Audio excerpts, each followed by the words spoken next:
Apoya a este canal, dándole me gusta a los videos, y suscribiéndote. Mr. Anderson presenta La rebelión de los robots.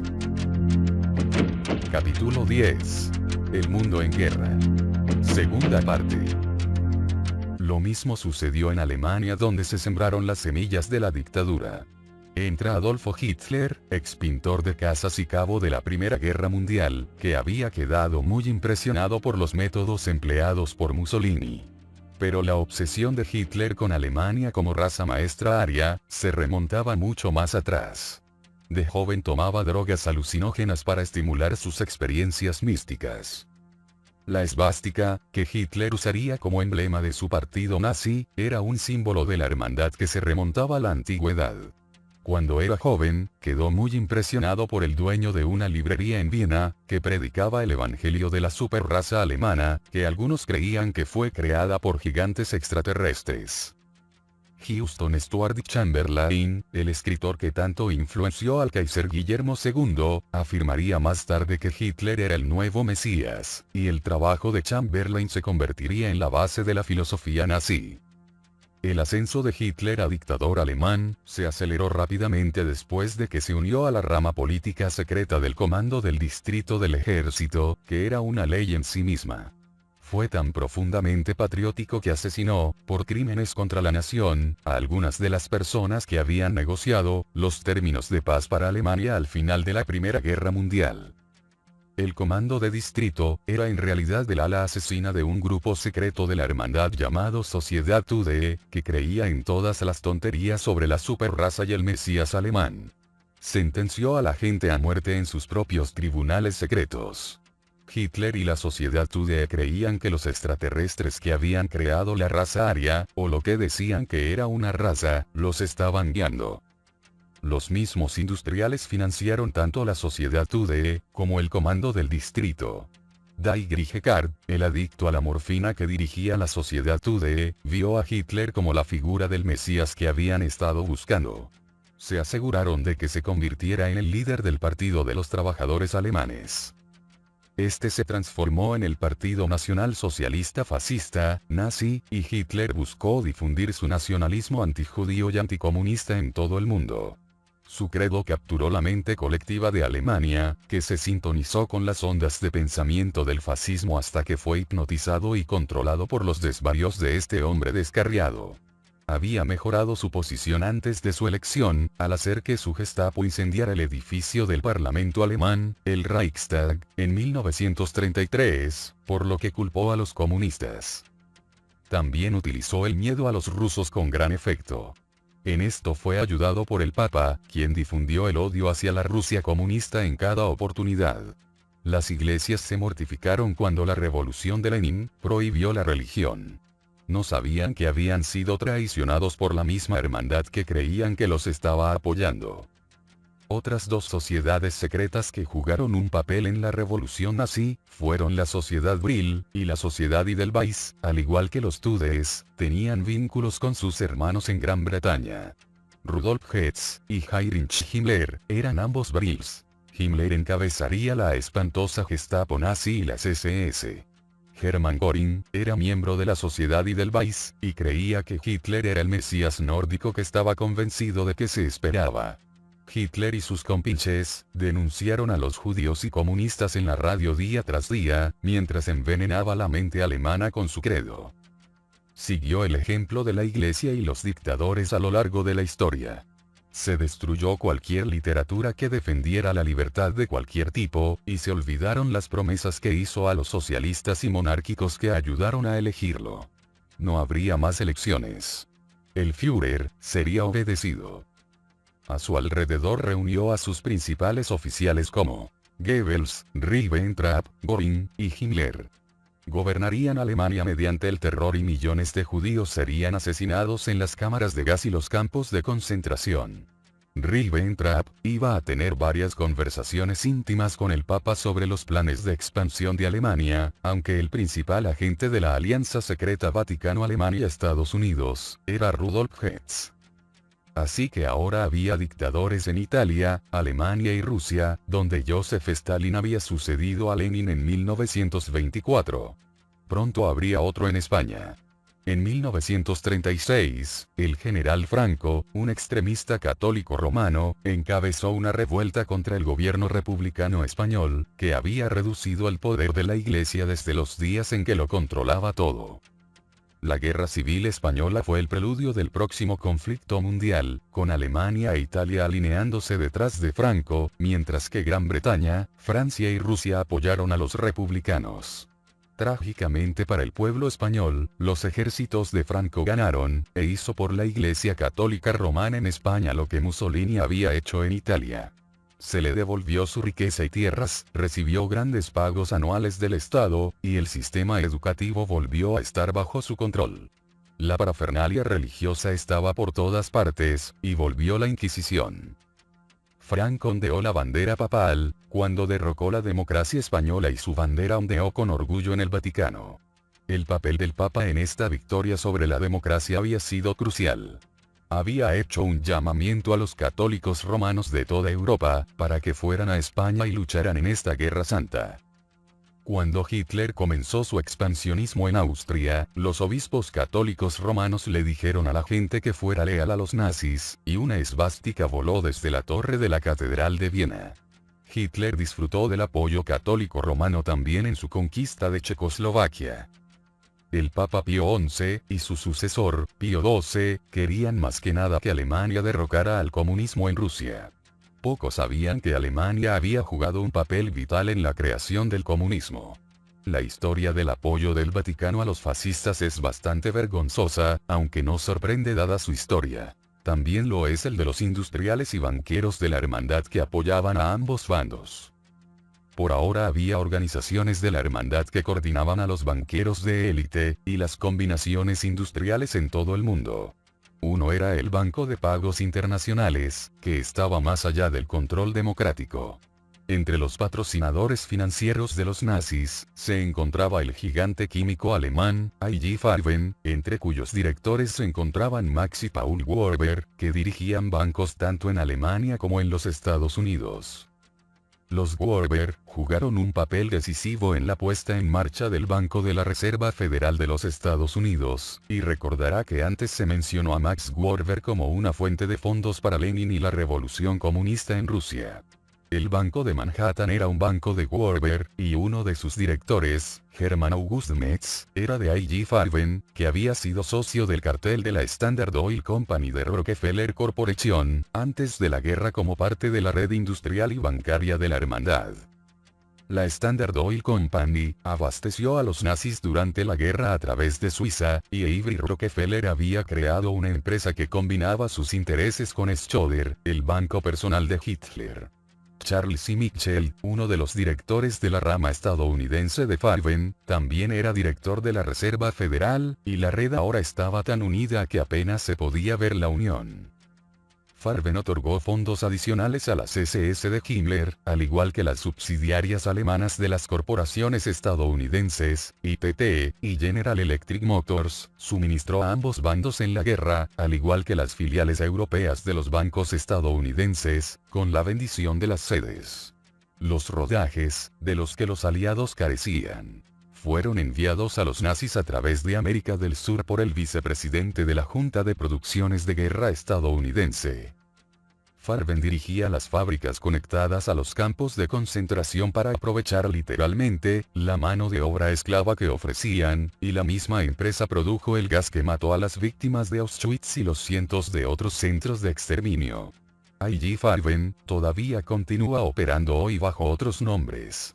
Los investigadores afirman que las compañías farmacéuticas, AG-Hoechst, Sterling Drugs, y AG Bayer, son filiales de IG Farben. La red de la hermandad en Gran Bretaña apoyó a los nazis, y aún lo hace, y el Banco de Inglaterra ayudó a Hitler.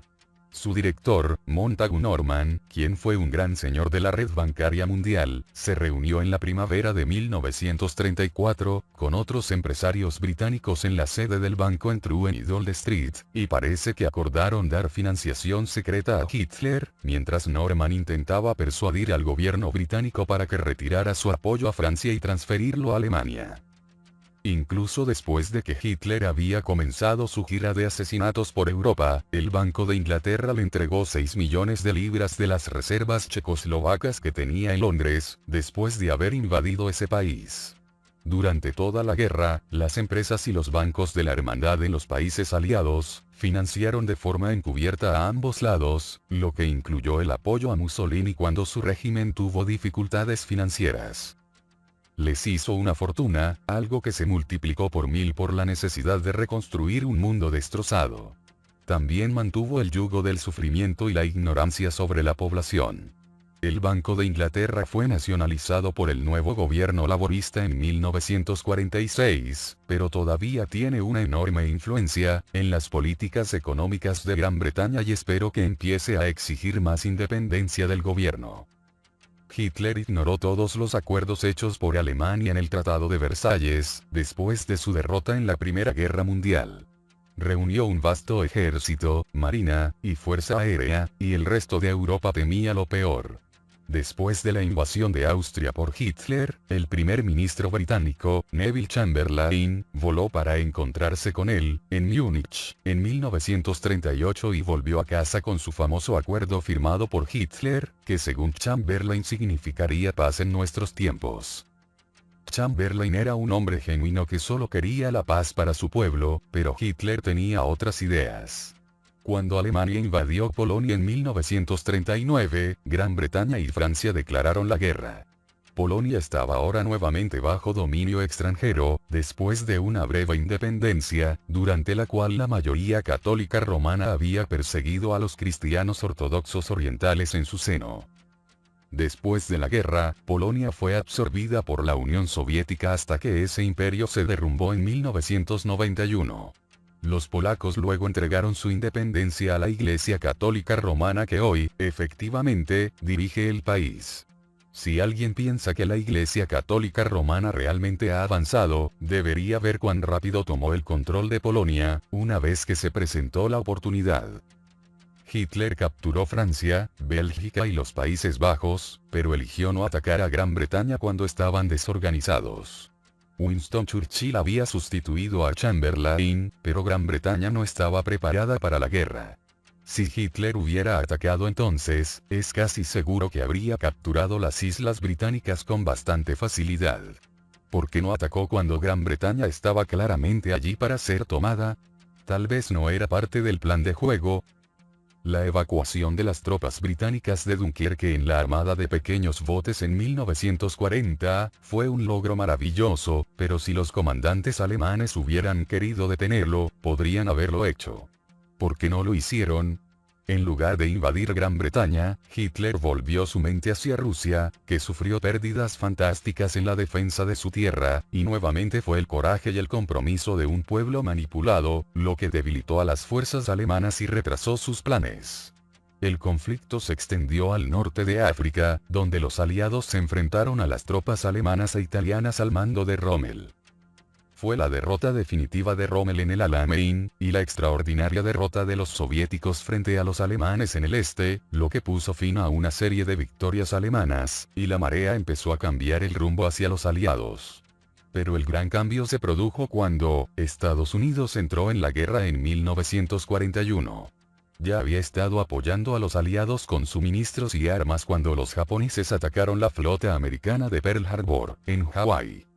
Esto hizo que los Estados Unidos entraran en la guerra, exactamente como estaba previsto. Este era, el Lusitania Mark II. La historia detrás de ese ataque japonés se remonta a mucho tiempo atrás. Los japoneses, como los chinos, son de raza mongola. Ambos países tienen una historia de guerra civil y disturbios. La principal religión japonesa es el sintoísmo y ellos también estaban enamorados de las sociedades secretas. El más dominante tenía un símbolo de dragón negro. Creían que su emperador era divino, y que ellos mismos descendían de los dioses, un pueblo elegido descendiente de extraterrestres. Todos los esfuerzos de los misioneros cristianos por convertirlos fracasaron, y en el siglo XVII el comportamiento de los misioneros hacia ellos fue tan espantoso que cerraron su país a todos los europeos durante 200 años. En la segunda mitad del siglo XIX, llegaron barcos de vapor de Estados Unidos, y se negaron a ser rechazados. Japón fue atacado por una combinación de estadounidenses, británicos, holandeses y franceses hasta que se vieron obligados a abrir sus puertos. Los japoneses se convirtieron en un pueblo transformado en las décadas siguientes.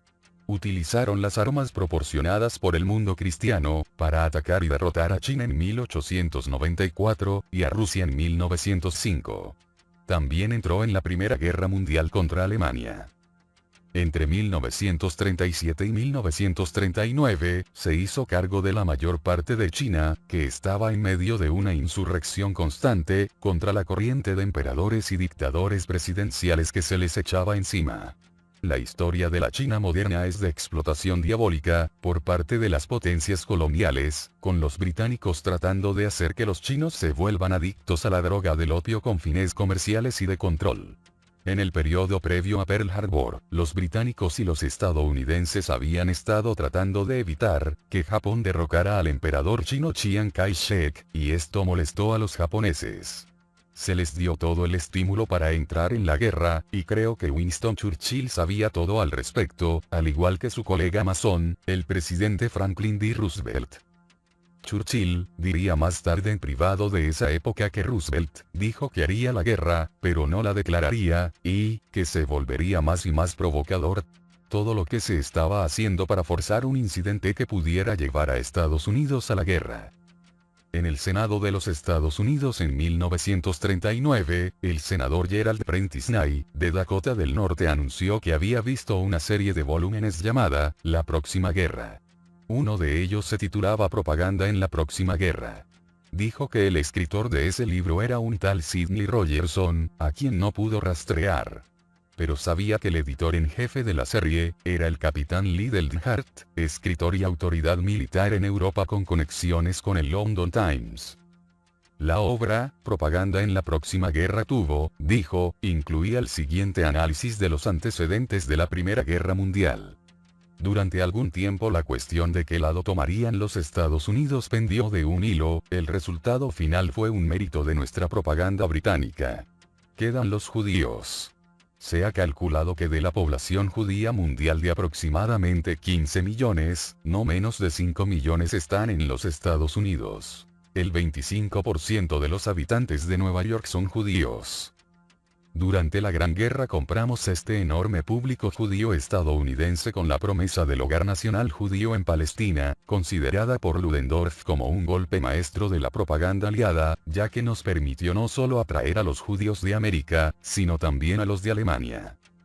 Los estadounidenses entraron en la Primera Guerra Mundial en 1917, y el 6 de noviembre de ese año llegó la famosa Declaración Balfour, cuando el gobierno británico anunció el reconocimiento de Palestina como patria nacional para los judíos. Es importante señalar que Lord Balfour estuvo estrechamente relacionado con el grupo de la Mesa Redonda. Los terribles acontecimientos en Israel en los últimos años, son el resultado de que Gran Bretaña negociara la entrega de Palestina, para lograr que Estados Unidos entrara en la Primera Guerra Mundial, y para impulsar las ambiciones de la hermandad. Pero, ¿cómo se podría persuadir al público estadounidense para que apoye a Gran Bretaña en la próxima guerra, ya que este informe de propaganda claramente sabía que era inevitable? Convencer a Estados Unidos, para que tome parte será mucho más difícil, tan difícil que es poco probable que tenga éxito. Se necesitará una amenaza definitiva a América, una amenaza, por otra parte, que tendrá que ser llevado a casa por la propaganda a todos los ciudadanos, antes de que la República vuelva a tomar las armas en una disputa externa. La posición, naturalmente, se aliviará considerablemente si Japón estuviera involucrado, y esto podría y probablemente traería a América sin más.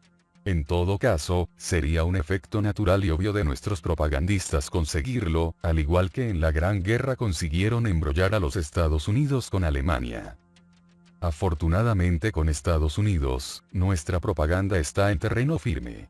Podemos ser totalmente sinceros, ya que nuestro principal punto será la antigua democracia. Debemos enunciar claramente nuestra creencia en la forma democrática de gobierno, y nuestra firme determinación de adherirnos a la vieja diosa de la rutina democrática. Los temas principales de las guerras se conocen y planifican de antemano. Está claro por la evidencia que ha surgido desde la guerra, que el presidente Franklin D. Roosevelt sabía al menos 48 horas antes del ataque a Pearl Harbor, que los japoneses iban a atacar. No hizo nada para advertir a sus marineros y al pueblo de Hawái, porque quería que el público estadounidense estuviera tan indignado que aceptara entrar en la guerra en Europa. Eso es exactamente lo que sucedió, tal como lo habían planeado los propagandistas de antes de la guerra. El método de incitar a los japoneses provino del Consejo de Relaciones Exteriores de la Hermandad, la creación de la Mesa Redonda. El proyecto de estudios de guerra y paz del Consejo envió un memorando a Roosevelt, sugiriendo que se enviara ayuda a China y que estrangulara el comercio japonés, congelando sus activos estadounidenses, imponiendo un embargo comercial a Japón y negándoles el uso del Canal de Panamá. Así lo hizo, y Roosevelt y la hermandad fueron recompensados con el ataque japonés a Pearl Harbor. Roosevelt era un peón de la hermandad en la forma del Consejo de Relaciones Exteriores. Gran parte de su gabinete vino de allí y su yerno, Curtis Dahl, citado en el libro de casos de Jim Cates sobre la alternativa 3, dijo: durante mucho tiempo sentí que Roosevelt había desarrollado muchos pensamientos e ideas propias para beneficiar a este país, los Estados Unidos, pero no lo hizo. La mayoría de sus pensamientos, su munición política, por así decirlo, fueron fabricados cuidadosamente para él por adelantado, por el Consejo de Relaciones Exteriores, grupo dinero de un solo mundo. Brillantemente, con gran entusiasmo, como una fina pieza de artillería, hizo estallar esa munición preparada en medio de un objetivo desprevenido, el pueblo estadounidense, y así pagó y retuvo su apoyo político internacionalista. Lo mismo se aplicaba a Churchill, y aquellos que decidieron que él sería primer ministro, y lo mismo sucede en ambos países, y en todos los demás, hoy. No digo que sean personas malas, solo peones. La guerra ahora era verdaderamente global, con frentes en Europa, Medio Oriente, y el Lejano Oriente, ya que los japoneses ocuparon las colonias aliadas como Malasia, Singapur, Filipinas, Borneo, Hong Kong y Birmania. Los hombres, mujeres y niños que fueron capturados en esos países cuando los japoneses invadieron, fueron sometidos a increíbles torturas y atrocidades. Pero entonces no es bueno que un país sea más santo que otro en su versión de la historia. Todos los países del planeta se han mostrado capaces de cometer crímenes contra la humanidad. Las autoridades británicas retrocedieron horrorizadas ante los campos de concentración en Alemania, pero fueron los británicos quienes iniciaron la idea con sus campos creados por Lord Kitchener, en los que murieron 26.000 prisioneros en Sudáfrica durante la Guerra de los Bóeres. Y los aliados luchaban junto al régimen ruso, que dirigía campos de concentración para su propio pueblo y masacraba a millones de otras formas. Todos los continentes participaron en la guerra, y los soldados de Australia y Nueva Zelanda apoyaron una vez más la causa aliada. Incluso con el apoyo de Estados Unidos y de los demás pueblos de habla inglesa, los fascistas fueron derrotados solo mediante una horrenda pérdida de vidas en ambos bandos. Con los ejércitos fascistas derrotados en el norte de África, en 1943 comenzó el avance hacia el norte, hacia Italia. El Gran Consejo Fascista restauró al rey Víctor Emanuel como gobernante y Mussolini se vio obligado a dimitir. El Parlamento italiano se volvió a reunir bajo el nuevo primer ministro, Marshal Pietro Badoglio.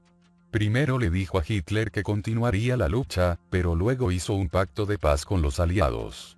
Mussolini trató de escapar a Suiza con su amante, pero los partisanos comunistas los mataron y sus cadáveres fueron ridiculizados y exhibidos públicamente en Milán. Los alemanes intentaron contener el avance aliado a través de Italia, pero al final rompieron sus defensas. El 6 de junio de 1944, llegó la Operación Overlord, cuando las fuerzas británicas, estadounidenses y canadienses bajo el mando de su comandante supremo, Dwight D. Eisenhower, lanzaron el desembarco del día D, a lo largo de las playas de Normandía en el norte de Francia. Con gran valor y enormes pérdidas de vidas, avanzaron por Francia para liberar París y ocupar Alemania Occidental, mientras los rusos avanzaban en Europa Oriental. La guerra en Europa había terminado, pero los aliados que habían estado unidos contra un enemigo común, estaban a punto de volverse extremadamente hostiles entre sí, en lo que pasaba por ser la paz. Con Alemania en retirada, las últimas semanas de la guerra se convirtieron en una carrera por Berlín, entre los ejércitos occidentales y los rusos. Ambos querían estar en la mejor posición negociadora posible, para la división de la tierra cuando terminara el conflicto. Los rusos difundirían su credo comunista, fascista estatal, para formar el imperio de la Unión Soviética y abarcar Checoslovaquia, Hungría, Yugoslavia, Bulgaria, Rumania, Polonia, y la parte oriental de Alemania. Bajo la influencia de los Estados Unidos, se construyó un muro para dividir Berlín entre capitalistas y comunistas, y los del este que intentaron llegar al oeste, fueron fusilados por su propio ejército. Las familias estaban divididas por los caprichos del dictador comunista, Joseph Stalin, y sus subordinados, y sucesores que ahora asesinarían a millones de su propia gente en este paraíso de los trabajadores. La derrota de Alemania no puso fin a la guerra por completo. Japón todavía resistía, y el sucesor de Roosevelt, Harry S. Truman, otro masón, dio la orden de lanzar la bomba atómica que se había desarrollado durante los años de la guerra. Un brazo de la mesa redonda de los Illuminati, el Instituto de Estudios Avanzados de la Universidad de Princeton, Nueva Jersey, brindó un apoyo vital a quienes estaban desarrollando la bomba. Uno de sus miembros fue Robert Oppenheimer, la luz principal en la creación de la bomba, y Albert Einstein también usó regularmente el instituto. Durante mucho tiempo ha sido una fachada para el avance de la ciencia de la hermandad de la que el público no tiene idea, pero que suele estar entre 50 y 100 años por delante de la ciencia pública. El emperador japonés Hirohito se rindió después de que aviones estadounidenses lanzaran 2 bombas atómicas sobre las ciudades de Hiroshima y Nagasaki el 6 y el 9 de agosto de 1945.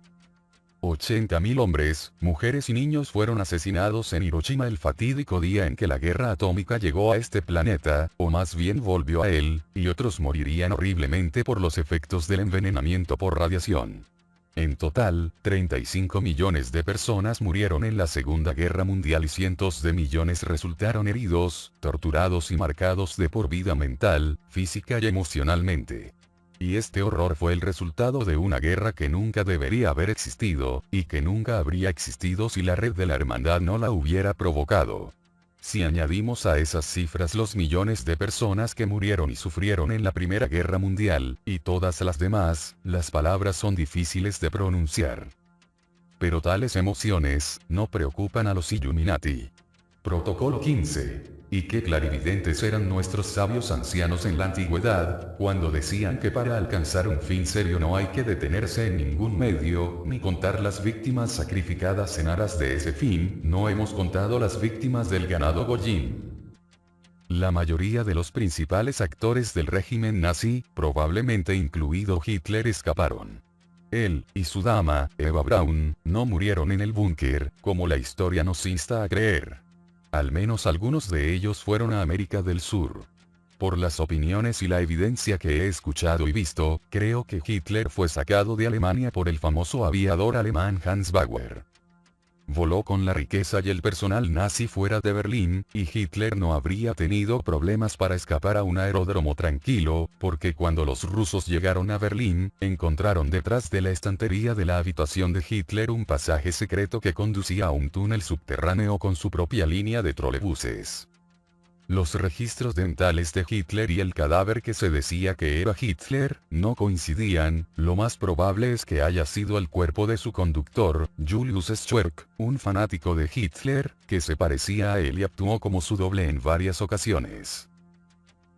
Una declaración rusa en 1945 decía: no se ha descubierto ningún rastro de los cuerpos de Hitler o Eva Braun. Se establece que Hitler, por medio de falsos testimonios, trató de ocultar sus rastros. Existen pruebas irrefutables de que una avioneta salió de el Tiergarten, en la madrugada del 30 de abril, volando en dirección a Hamburgo. Se sabe que 3 hombres y una mujer iban a bordo. También se ha establecido que un gran submarino partió de Hamburgo antes de la llegada de las fuerzas británicas. Personas misteriosas iban a bordo del submarino, entre ellas una mujer. Lo que sí es indudable es que la influencia nazi, lejos de desaparecer al final de la guerra, sigue floreciendo con las sociedades secretas, y ahora empieza a aflorar de nuevo, entre el forraje humano controlando mentalmente el movimiento de extrema derecha. También son muy influyentes en la policía, el ejército, y los servicios de inteligencia, como la Agencia Central de Inteligencia estadounidense, la CIA. De hecho, la CIA contrató a Reinhard Gehlen, el jefe de las operaciones rusas en el servicio secreto nazi, para construir la red de la CIA en Europa, y utilizó a muchos antiguos oficiales de las SS en su personal. La Organización Policial Internacional, Interpol, ha sido dirigida por muchos antiguos oficiales de las SS. Los nazis y sus valores juegan un papel importante en el funcionamiento de la hermandad moderna, y es hora de que se diga la verdad y los robots se rebelen. La historia claramente no es lo que parece ser, y sin embargo, la versión oficial está siendo adoctrinada generación tras generación a través del sistema de educación y los medios de comunicación controlados por la hermandad. Protocolo 15. Entre los miembros de estas logias masónicas estarán casi todos los agentes de la Policía Internacional y Nacional, ya que su servicio es para nosotros insustituible en el sentido de que la policía está en posición no solo de usar sus propias medidas particulares con el insubordinado, aquellos que desafían a la hermandad, sino también para ocultar nuestras actividades, y proporcionar pretextos para el descontento, etc. Hay otro aspecto de esta historia que necesita ser resaltado.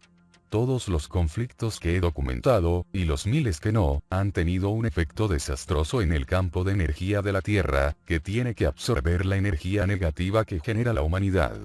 La magnitud de esto me llamó la atención en un viaje a Francia con mi familia en 1993, cuando nos alojamos en una casa entre Caen y Falaise, en Normandía. Falaise es el lugar de nacimiento de Guillermo el Conquistador. Era una zona preciosa, pero se podía sentir algo desagradable en el ambiente. Sabía que el desembarco del día D había tenido lugar en la costa a poca distancia de donde nos alojábamos, pero solo cuando nos íbamos a casa, me di cuenta de que habíamos estado viviendo cerca de la escena de una carnicería sangrienta en 1944. La batalla de la brecha de Falaise fue, en palabras de Eisenhower, uno de los campos de matanza más grandes que jamás haya conocido un sector de la guerra. Más de 650.000 personas resultaron muertas o heridas. Cuando las personas transmiten patrones de pensamiento, permanecen en esa área hasta que se equilibran con otros patrones. Los espíritus de los muertos, a menudo todavía están allí. La confusión y el dolor de la experiencia pueden impedirles volver a su frecuencia de hogar. Los llamamos fantasmas o almas perdidas. Cuando se acude al escenario de las batallas, se puede tener una sensación inquietante. Son los patrones de pensamiento de miedo, horror, agresión y dolor que crearon los implicados. Las personas sensibles que acuden a estos lugares pueden oír las batallas o verlas. Están sintonizando con estas ondas de pensamiento. Podíamos sentirle en esa zona de Normandía, que había una energía muy malévola, porque lo semejante atrae a lo semejante, y la energía negativa atrae a la energía negativa. Mi hijo, Garrett, que entonces tenía 11 años, no quería subir solo a la casa, sentía algo desagradable. Había una puerta en el ático que se mantenía cerrada con un pestillo, pero cada vez que mi esposa Linda pasaba por esa puerta estaba abierta. La cerraba con fuerza para que volviera a ocurrir lo mismo. Una noche estaba despierta y miró a Garrett, que dormía en nuestra habitación, porque estaba muy asustado. Sobre él, vio una nube oscura de energía. Vio cómo la nube atravesaba la habitación y salía por la puerta. A la mañana siguiente me contó la historia y no sabía que yo desperté esa noche y sentí un ambiente muy extraño y desagradable en la atmósfera. Después de la experiencia, el ambiente de la casa cambió y la puerta del ático no volvió a abrirse. El miedo de Garrett también desapareció. Si imaginas que estoy hablando de los efectos en el campo energético de una batalla en una guerra, puedes ver por qué el desequilibrio negativo ha progresado tan rápidamente en todo el planeta. Pero igualmente, se puede eliminar con la misma rapidez si cambiamos la forma de pensar. Estamos involucrados en una lucha espiritual entre la armonía y la desarmonía. La conciencia luciférica manipula a los extraterrestres y el comportamiento humano, disparando patrones de pensamiento en su conciencia individual y colectiva. Estos patrones están diseñados para distorsionar los niveles mentales, y especialmente, emocionales de nuestro ser. Esto tiene el efecto de cerrar el flujo de energías, conocimiento e iluminación entre los seres superiores e inferiores. Este flujo se ha visto aún más afectado desde los albores de la revolución industrial, que ha convertido a muchos humanos en robots tanto físicos como mentales, y ha provocado un severo estrés mental y emocional. En algunos aspectos, la conciencia humana ha avanzado mucho durante el periodo cubierto en este audiolibro, pero en otros apenas ha progresado. Ahora enfrentamos los días de decisión cuando, en este nivel físico denso, evolucionamos y nos rebelamos o perecemos. Esa es la elección que ahora enfrentamos todos.